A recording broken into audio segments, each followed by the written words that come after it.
Hey, it's me. How are you? You're taking a test within the next 3 weeks, if I'm talking to you today, and I thought it could be a good idea to give you some little pointers, some reminders about what's going to happen on test and what you can expect and the things that could, happen, so that you've got the best preparation you can. Normally I talk about this stuff in the car. Normally I send you a voice note, but this video version is an experiment really. I want to see if it works. Tell me if it does, and if it does, I'll make something a little bit more flashy or whatever, and I might use that. Now, we're taking this test for a number of reasons. We're taking it because you're good enough. We're taking it because you've practiced hard enough. We're taking it because you may have been fortunate enough to go out in family car, mum and dad's car, your car, whatever, and put all that extra time and effort in. That's why we're doing it. But mostly, you're doing it because I believe you can do it. You can do this. I've seen you do enough. I've seen you perform well enough. You can do this. And we wouldn't be doing it if I didn't believe you could. Now, the study aids that I offer, you should be using those. The ones I definitely would be using if I was you, the Driving Test Nerves app in Test Buddy, definitely use that. That gives you practical ways on the day that you can manage this fear and anxiety and all those feelings that are going to creep up. They will, because that's normal, because this is a big deal, isn't it? It's important. It's going to help you manage it and make it not as significant, not as overwhelming. If you and I talked about books, you should be reading the books I've told you about. So the one I would be reading, if I had to pick one, The Chimp Paradox, I would read that first. If you want a copy of it, I'll send it to you, and it's a really deep and insightful look into why does the stress and nerves happen, why do we act the way we act, how can we be different, why is it that I say things or do things that I don't mean, oh god I wish I hadn't said that, oh my god I wish I hadn't done that. So get that book and read it if you can, and even if you don't read it for test, read it after. It's a really good book. You should be using the highway code, the traffic signs book, the show and tell me stuff. If you lost any of that, tell me and I'll send it to you. I can send you a show and tell me video. I can send you the URL, the website address that you press, and then the government loads their page and it lists the show and tell me's. They're in the back page of the manual that you've had, and all of that is going to be helpful stuff for test day. So in terms of what do you have to do on the day, so make sure you got your license, right? And I'm going to ask you on the day, I've got to see it. Make sure you've rested the night before. Like, have a really decent rest. If you're not a person that eats in the morning, say, figure out whether you should eat the night before, like load up on energy foods or something. Figure if you can, if you're not I can't eat before midday or something, figure if you can have something with coffee with sugars in or something like that, something that's going to give you energy and brain power when you need it most. So test day will come and I'll be with you the hour before, so whatever your test time is, 10:04 or 11:52, whatever, the hour before I'll be with you, and you've got the option. You can drive if you want to. Most people do, nearly everyone does. It's a good idea to get the mistakes out of the way really. Drive to the test centre and make as many errors as you want, because that's the time to make them. We don't want to make them when we're on test. We want to avoid that. Some people ask me to drive. Oh, can you drive? I want to save all my energy. That's all right, we can do that as well. But I'd encourage you to do the driving, practice a few manoeuvres, whatever. So we're going to get to the test centre. We'll get in there about 10 minutes before. We'll park up. You've got to reverse into a parking space. I'll remind you on the day, but if one half of the car park's empty, go and park down there. Don't go and park between two cars unless you really want to, because now you've got two cars either side of you when you've got to drive off. Why give yourself that headache? If you're at Leicester Cannock Street, then you've got lorries to deal with because they do their tests there. You've got cars doing tests, we know about that. And then you've got an industrial estate that you've got to drive in and out of. So you've got to think about others are busy and they're not really paying attention. So you've got to keep your wits about you. If you're taking a test in Leicester Wigston, then you've got motorbikes on test. So we've got to watch out for them. Same thing, park up, reverse into a space. So in every test centre except Cannock Street, they want you to go in a waiting room. at the start, but there is no test centre waiting room in Cannock Street, so we wait by the car. So it's either. Out they'll come, calling your name, they'll call everybody's name at the same time, and there could be 5, 6, 7 of them all talking over each other, so you've got to make sure you've heard them. Can I see your licence, they'll say, and they'll call you over to the little corner somewhere. You show them your licence. They'll shine a little light on the front and the back, make sure it's real, because you can get hooky licences. They'll ask you, do you still live at the address that's on the licence? To which I'm sure you'll probably say yeah. They'll then go, all right then, I want you to sign the residency and insurance declarations, and they'll hand you the iPad, and you've got to tick 2 boxes and then sign with your finger, and it's got to look like your signature. And if it doesn't, they'll make you do it again and again and again until it looks like your signature. They'll say to you, have we spelt your name right? They'll show you your name. Is that the email address you want us to send the result to? So it's going to be yours or mum's, or it won't be mine, it will be the one I booked it on behalf of. They'll say to you, do you want anyone with you on the test today? And we've talked about this already, but I encourage you to go, no, I'll go by myself.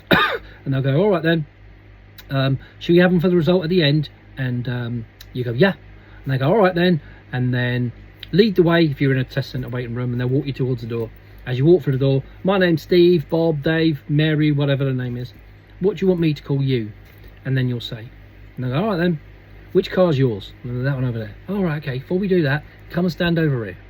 And they'll make you read the number plate of a car that's parked 20 metres away. And if that's all good, they'll say to you, all right then, go get in the car, get yourself comfy, but don't start the engine. So why did I say, yeah, I'll go by myself on the test? The reasons is, there's 3 reasons really. One, mostly, it's only been you and me in the car, right? We haven't had passengers. So on test day, you don't want someone's big fat head blocking out the back window, or the weight feels different in turns, and it takes different time to speed up and slow down, and it'll feel weird in corners and bends. So you don't need that hassle, you don't need that extra problem. If I'm in the back of the car, and it could be any driving instructor, but if I'm in the back of the car, because we've done so much work, because we've done so much practice, and you know all about minor faults or driver faults, that's their word, serious and dangerous faults, we know all about them, we've talked about them to death. You're going to know when you've done one. So rather than concentrate and focus and move on from the mistake, what you're likely to do is look in the rear view mirror like this at me, with your eyes, sorry, rather than concentrate on what you're doing. So your focus will be split. So that's another reason not to go out by yourself. And then the last one's this: they nearly always mark the test report at the end. But if, not just me personally, but if I'm in the car, someone like me, they tend to mark it as they go, because they don't want to forget any faults. Once they've recorded a fault, they can't take it off. It stays on there. So if you get like 3 minors for mirrors or something, or 3 minors for indicators, whatever the case may be, and they've recorded them, but usually by the time you get a 3rd fault, usually that's a serious fault. It's rolled up. It's called a aggregated fault. So it's a pattern in your driving that keeps happening. Whereas if you go out by yourself, they'll tend to wait till the end to mark the sheet, or the iPad. And unless your driving's really just like up and down and really bad the whole way through, they wait to the end because they're sitting in judgment and they're summarising and thinking. So I'd encourage you to do that. So you've gone and got in the car, you've sat down, they're walking around, has he got L plates, the tyres look good and all that. You may even be asked a show and tell me question before you get in the car. Now I've sent you show and tell me stuff before. I'll send it to you again if you need it. I'll send you the little videos of the ones that are bespoke to my car if you want. So you're going to ask you your show and tell me question. Then they'll say to you, would you like me to tell you what's going to happen on your driving test today? Everyone normally says yes. They'll say then, okay then, your driving test today is going to last between 38 and 45 minutes. It's going to involve one manoeuvre and maybe the emergency stop. I want you to follow the road ahead at all times unless the signs say otherwise, and if I want us to turn left or right, I'll tell you in plenty of time. You're going to drive independently today, and you'll be following the sat-nav. Sat-nav goes in the window. You'll be driving independently today, and you're following my signs and directions. They'll say one or the other. Now your independent drive is either the first 20 minutes or the last 20 minutes. It's not the whole test. So you've seen the sat-nav in the window every time I've done a lesson. what you may or may not realize, it's always ticking down and taking us back to where we started. That's so subconsciously you're used to seeing it. It doesn't make sound all the time. I don't put sound on, but you're used to seeing it. It's in your field of vision. It's blocking the windscreen, so you're used to how it sits in the window and blocks a bit of you. So it's all, there's always a there's always a method in my madness, right? And that's why I've done that. So they've explained to you that, and then they turn to you and say, before we begin, do you have any questions? That's your chance to say, yeah, actually, what happens if? And you might say, what happens if I take the wrong turn? That's okay, I'll redirect you. What happens if I forgot what you said? I'll repeat any instruction. What happens if I go the wrong way? What happens if I get my left and right mixed up? None of it matters. But if you feel like you want to say something, then by all means, you know, say, okay, yeah, I do have a question actually. I'm my left and right, so I get them really mixed up, you know. So if you could give me extra notice, that would really help me. You might say, oh yeah, I have got a question. If you speak slower and when you look at me, if you talk to me, I can better understand you. Well, that could be a thing. You might say, yeah, I have got a question. I'm a bit nervous today actually. I didn't think I would be, but I am. So the way I'm going to manage that is, if I get overwhelmed, I'm going to find a safe place and pull over, and then I'm going to get myself settled, and then I'm going to take a breath, little sip of my water. You can ask me questions or whatever, and then I'll be ready, and then we'll go. And I go, okay, yeah, that's fine. So they've understood your needs, if you like, yeah.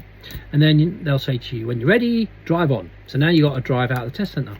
Sounds simple, but everybody else got exactly the same briefing you got, word for word. So all they hear is drive on. When the last thing they said, the guy, the gal, when you're ready, drive on.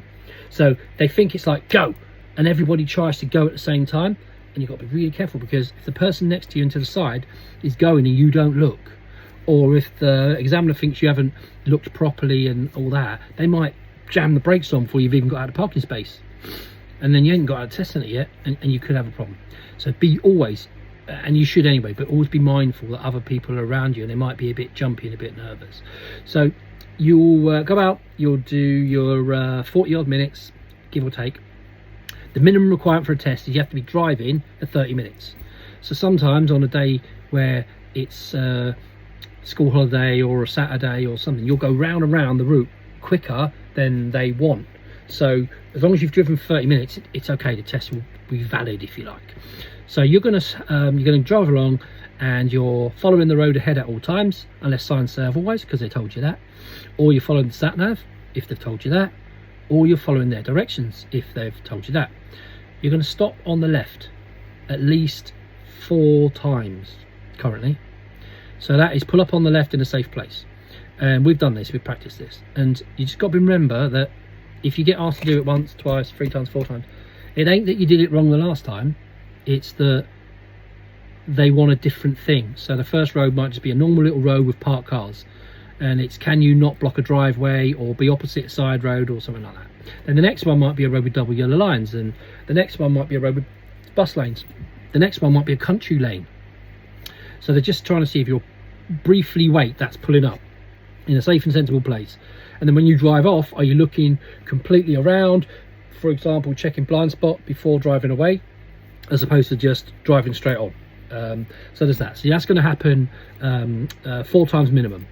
You're going to have to pull up just behind a parked car, so that's called an angled start. So they'll say to you, pull up on the left 1 car away from that car there, that blue one, that green one, that purple one. So the object there is to get close enough to the curb like normal, and to be 1 car away from the car in front, so that when you have to drive off, the car has to come out at an angle rather than just like a little bit steering. So that involves blind spots and control of steering and not shooting over to the wrong side of the road. So you're going to have to do an angled start. You might have to do a hill start. Sometimes they'll get you to stop at a giveaway or something, knowing it's on a hill. We've done these, so that should be no dramas. You understand the wording now, hopefully, because I've said everything they're going to tell you. Managing errors is the most important bit about how you're going to get through the day. Of course you've got to practice, of course you've got to be good enough, of course you have to have read the highway code and all that, and we've done that. but how you get over these little setbacks is massively important. And the mistake people make is they categorize the fault in their head. Oh no, that's a minor. Oh god, that's a serious fault. Oh, and then they spend the next 5 minutes worrying about it and going, oh god, should have done this, should have done this. And that's no help. That's no help at all. You've got to get past it. You've got to just go, shouldn't have done that. Next time I'll do this.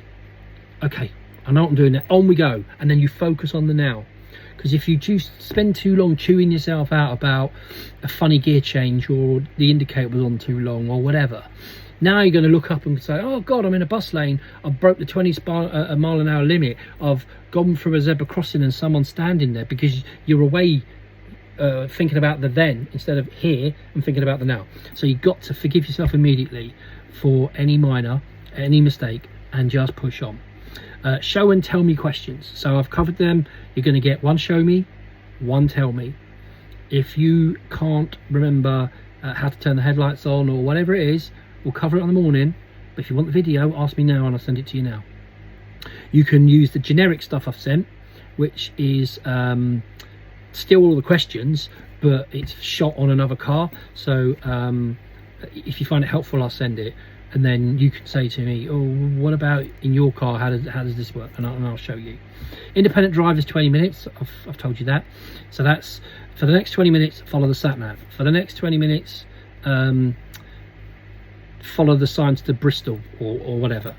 And it's only half of your test. And when it's concluded, they'll say, okay, that's your independent drive finished. Now I will direct you from here.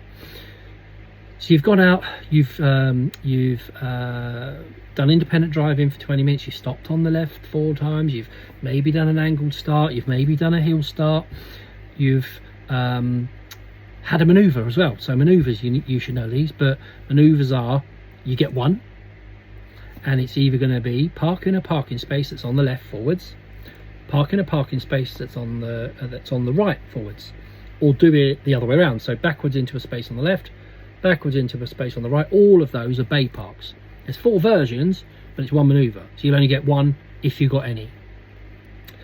Pull up on the right hand side of the road next to the pavement, reverse the car back for the length of 2 cars, look round adequately and then drive off. So that's right reverse. And then pull up alongside a parked car and reverse in behind it, staying next to the pavement, parallel park. So you'll get one of those for sure, and we've practiced them to death, and there's no saying which one you'll get. And then emergency stop or control stop is additional if you get it. They say it's 1 in 3. I don't think it's that many, that's not my experience.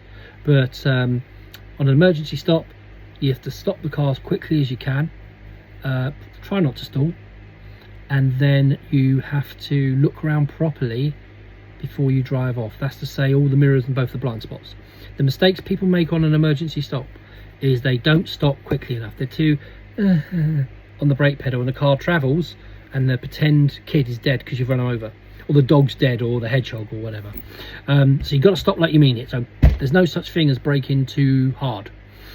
Try not to stall. It's not a disaster if you do, but try not to stall. And then driving off, look around adequately before you drive away. You'll hear people give you advice about, oh, put your handbrake in neutral. You don't have to. You have to be in control, and the car's got to be ready to move on. So the advice of handbrake neutral after emergency stop is about 30 years old, and it's not the best action.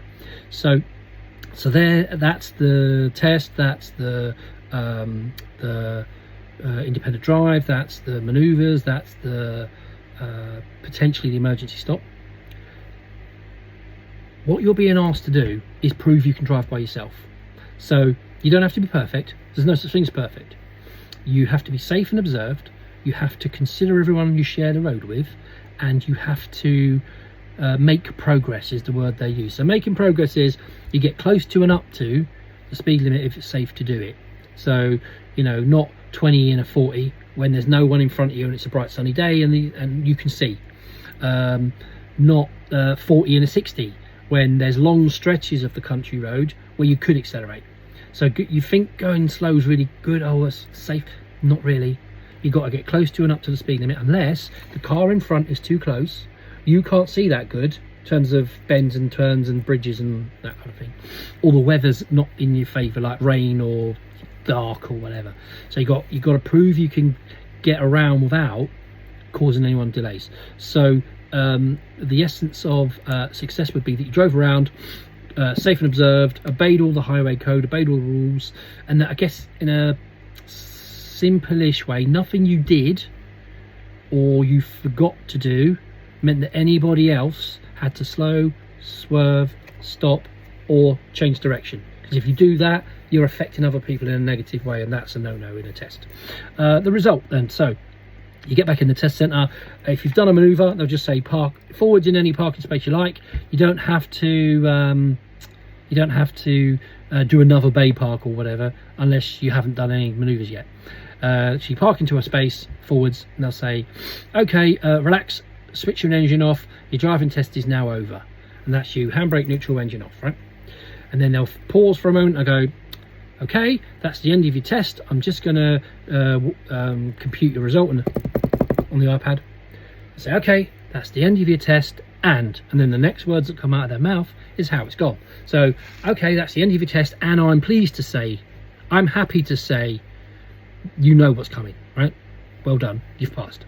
That's the end of your test, and I'm afraid to say, I'm sorry to say, then you're going to get a negative result. Now, they'll hopefully tell you in detail what it was that went wrong, and this is the bit where if you'd said at the beginning, yeah, I want my driving instructor present at the end, I can listen to what they say and ask them questions, because what tends to happen if the result's negative, the driving examiner could say anything. The moon's made of cheese and Kermit the Frog is going to be president, and the person goes, and the sky's green, and and then I go sort of, what did he say? And they go, oh, I can't remember, because you're stunned if that's what happens. So that's why it's a good idea that I'm there for it. So I'll ask questions if questions are necessary. Now, there's no reason why you won't be successful. There's no reason why you can't win. But if something weird happens, or you break the speed limit like massively or something like that, and it doesn't go our way, it's not great, but we'll get over it and we'll get past it, all right? We'll get another test day. I can't say when, just like I got you this one. It took a while, right? But we'll get through it. 34% of people pass a test in Leicester. Less than half who take a test will pass at the first attempt. So, you know, it isn't uncommon, because it's a hard test to pass. But if you really concentrate, if you really give it everything you've got, then I know you can do it, because I've seen you do it. So rather than think of it this way, oh God, driving test, oh, stress, that's not going to help. Nobody I know functions better when they go, oh my God, this test, I better not fail. Oh, it's the most important thing I've ever done. There's only a few that the elite-minded work better with that pressure. Us mere mortals, we want to be calm as possible. So consider this. The aim of your driving test day is not to pass a test.